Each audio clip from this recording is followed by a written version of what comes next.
It is March 1st, 2023, and this is now on HNN. A train crash in Greece kills over 35 people. Passengers recount the terrifying moments. A man's mysterious death on Kauai leads to the arrest of 2 people.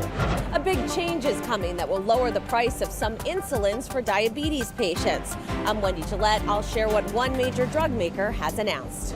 These stories and more coming up on This Is Now.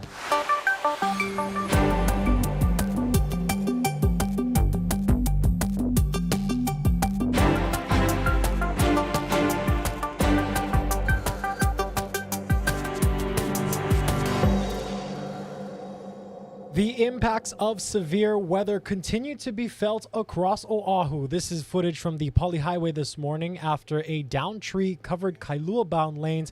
Now, police shut down the area briefly for some work to clean up that mess. And out in East Oahu, crews responded to a tilted electric pole in Kaneohe. As we have witnessed throughout the week, strong winds and downpours seen statewide, with more activity ahead in the forecast. We're going to give you guys a live look outside. We've been watching this camera. This is our camera looking out from downtown Honolulu. It has been changing minute by minute. Just a few moments ago, you could barely see anything because the rain was coming down so hard. But now, as you can see, the winds are blowing these showers through, so it's kind of clearing out just a little bit. We also want to give you an update on some power outages. About 30 minutes ago, we heard from HECO that there is a rather significant outage in the Kaneohe area. About 1,400 people are without power there. But some good news, about 650 people in Waipahu who had no power earlier this morning. All of those customers have since been restored. So again, a lot to keep track of in terms of the weather. Thank you guys for being here on This Is Now. We'll give you your full forecast in just a moment, but first we want to begin with the unfolding tragedy in Greece.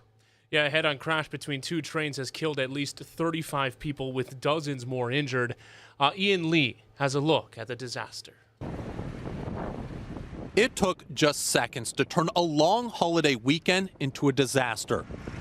The passenger train packed with college students slammed head-on into a freight train late last night, sending cars flying off the tracks and at least 3 bursting into flames.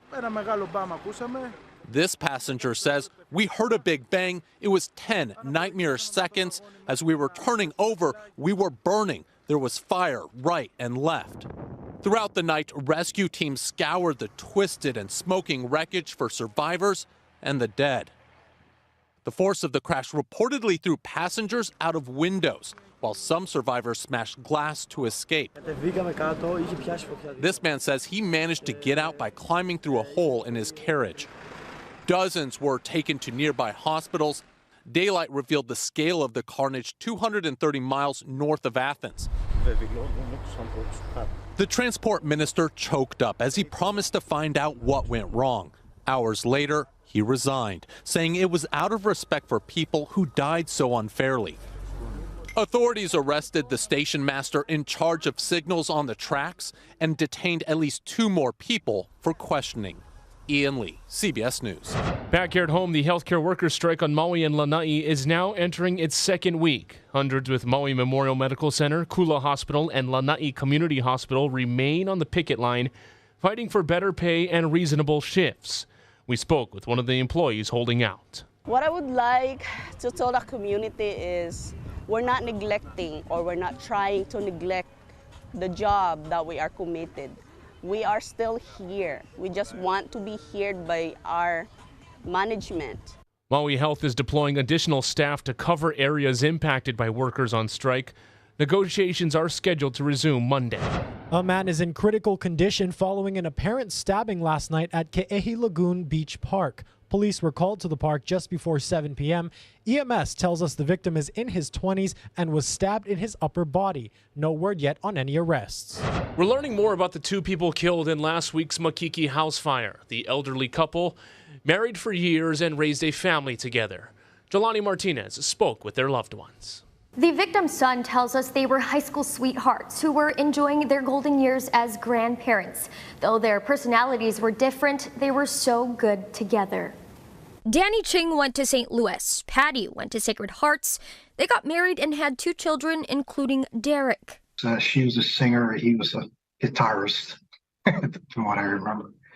So they met in a band. They had a band. Ching and his daughter Sarah now live in Singapore. Just saw them last year, and they were really lively and pretty much having fun with their lives. Ching flew in to see his parents earlier this month when his dad had a health scare that put him in the ER. He wonders if that may have played a role in the fire on Spencer Street that investigators say was caused by an unattended portable cooking burner on the porch. Dad liked to cook. Yes. But again, I know he had some health issues. I think my understanding was he might have had a cardiac arrest. Sure. And then things went from there, I suppose. The Ching family has created a GoFundMe for Danny and Patty's funeral. They say proceeds will also go toward creating an educational fire safety awareness program for Kupuna. It's important to educate at the Kupuna and really understanding these safety procedures. I'm sure local has some classes and things. Maybe you don't have to go to that degree, but maybe they should put more media awareness out and stuff like that. And then get that out to the elderly people, community-wise and all that. I think that's important. A third tenant at the home was away when the fire broke out. Kathy Gross and her dog came home to find everything she owned was gone. She also has a GoFundMe account to help with her recovery. We put a link to the family's GoFundMe page on HawaiiNewsNow.com, as well as the third tenant's GoFundMe. Jolani Martinez, Hawaii News Now. On Kauai, police are investigating a man's death that's being described as suspicious. Authorities say 52-year-old John Diaz Jr. died after he was found unconscious on Kealia Beach with multiple injuries Friday night. 48-year-old Carl Tondevold of Nebraska and 43-year-old Christy Selvage of Kapa'a were arrested for murder. Anyone with information is asked to call KPD. New numbers from the Department of Health. The state reported 998 new cases with 12 deaths. These infection counts span 2 weeks as a report was not sent out last Wednesday. The state's current positivity rate is at 4.4%.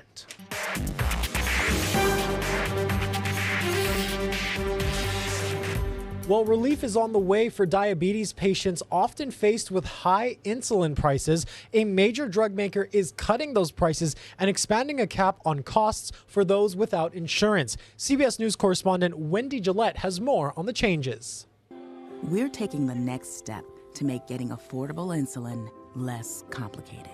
This ad from Eli Lilly announces its new pricing for insulin, capping out-of-pocket costs for diabetes patients at $35 a month. The company will slash prices of its most commonly prescribed insulins by at least 70%. How badly is this needed? 1 out of 4 people on insulin have needed to ration their insulin, meaning not taking the recommended doses. That puts their health at risk because of the high costs. The move comes amid pressure from lawmakers and patient advocates as insulin prices more than tripled over the past 2 decades, soaring to hundreds or even over $1,000 a month for the essential drug. President Biden criticized the escalating costs Tuesday. 1 in 10 Americans has diabetes. Every day, millions need insulin to control their diabetes and to stay alive. The president released a statement about Wednesday's development that says it's a big deal and it's time for other manufacturers to follow. The American Diabetes Association says 37 million Americans have diabetes and 8 million require insulin. The association says low-income Americans are more likely to develop the disease, so price reductions of insulin are especially necessary. Wendy Gillette, CBS News, New York. Let's talk about the U.S. economy now and how things really are shaping up, along with the possibility of a rolling recession. For more on this, let's bring in Karen Kafa from Washington, D.C. Aloha, Karen. Well, Dylan, this idea of a recession has been hanging over the U.S. economy throughout this recovery, and so far things have stayed in positive territory. But how your neighbor in a different line of work feels about the economy, and you do, might be very different. Same goes for geography as well. So we've heard more economists talking about this idea of a rolling recession, where different sectors of the economy contract, but not the entire economy as a whole.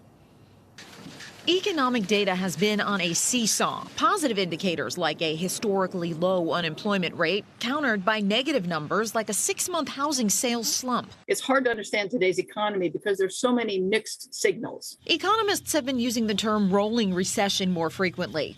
Sungwon Son, professor of finance and economics at Loyola Marymount University, says that means certain sectors seeing downturns at different times without the overall economy slumping. We take turns going down, beginning with the housing, next consumers, and then businesses, and et cetera. For example, the U.S. still saw economic growth in the final quarter of 2022, and year-over-year consumer price inflation eased last month.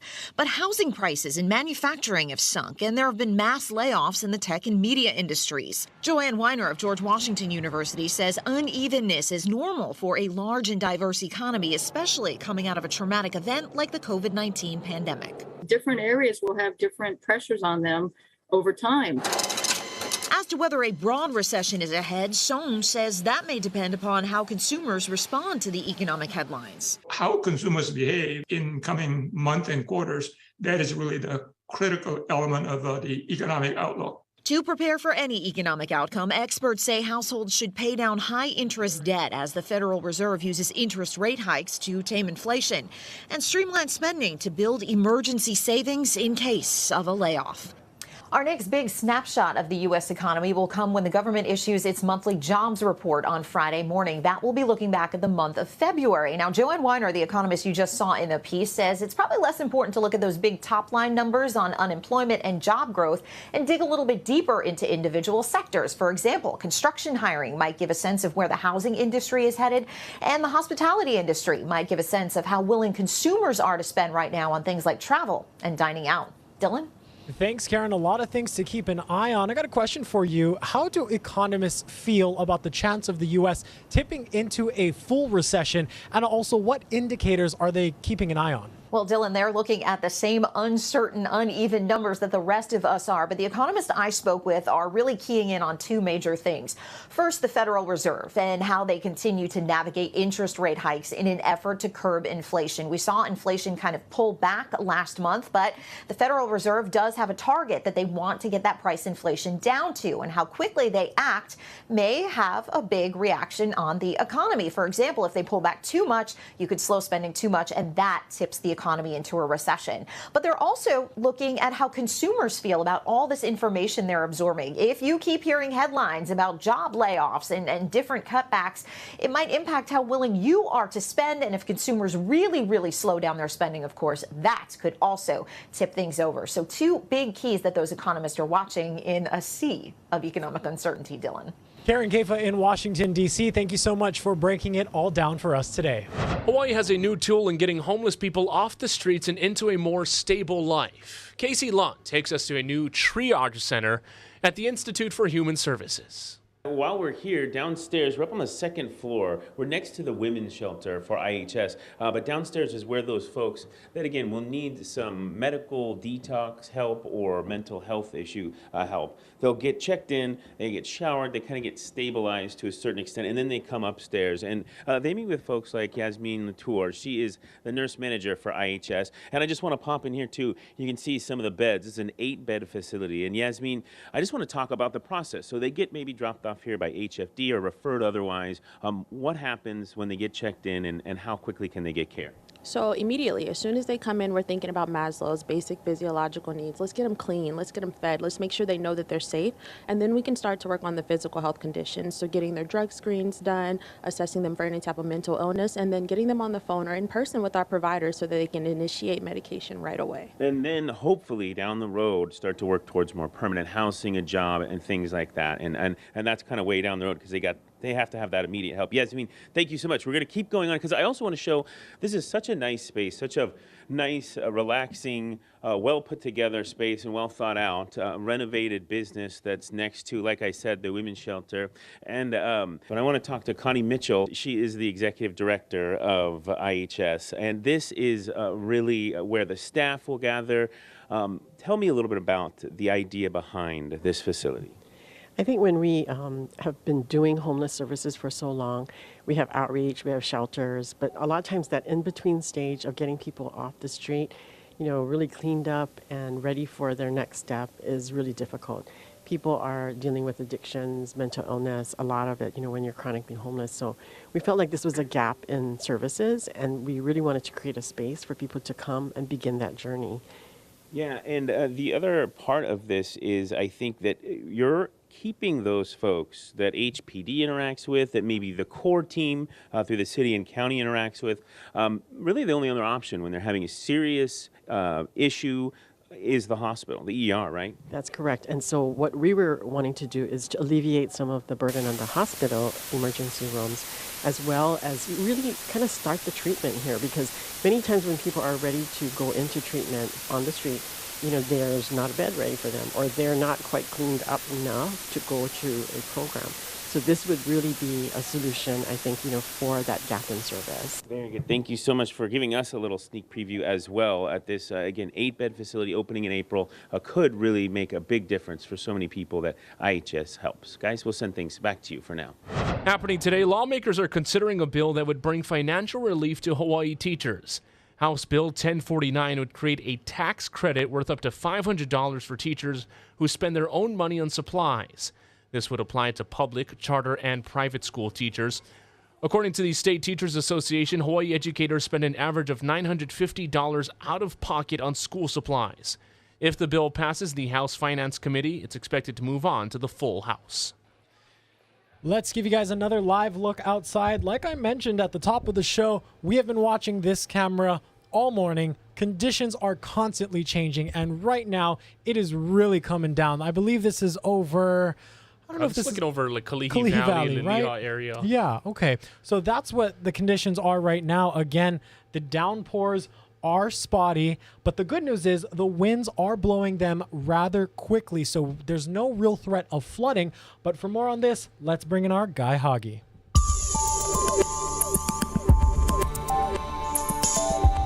As we head into the weekend, we'll see fewer showers. We'll also get lighter winds. Finally, a break in the winds, right? But for today and tomorrow, be on your toes because it's going to be very, very windy, especially today. Remember that wind advisory? It's been extended until tomorrow morning, and hopefully we get a break by Friday as those winds back off. Still a little breezy, but definitely drier by Friday. And then we're going to see some drier conditions with lighter winds over the weekend. But remember, there's going to be another front coming in between Monday and Tuesday, maybe into Wednesday. That could be a significant rain event. We'll keep track of that as well. Well, they're famous in Japan, but they are also well known in Washington, D.C. That's right, cherry blossom season is coming up. Here's a preview. The Yoshino cherry trees, a steady sight along the tidal basin for decades, just like the love of Barb and John Jaderborg. John grew up in D.C. in the 50s and remembers many, many blooms over the years. Definitely romantic. Now they're back in town from Wisconsin to see their son. We're here to visit granddaughters and cherry blossoms. They caught the buds on the cusp of reaching stage 2 of 6 to peak bloom. Mike Litterist with the National Park Service says this year's warmer winter has made it difficult to predict when the trees will reach peak bloom.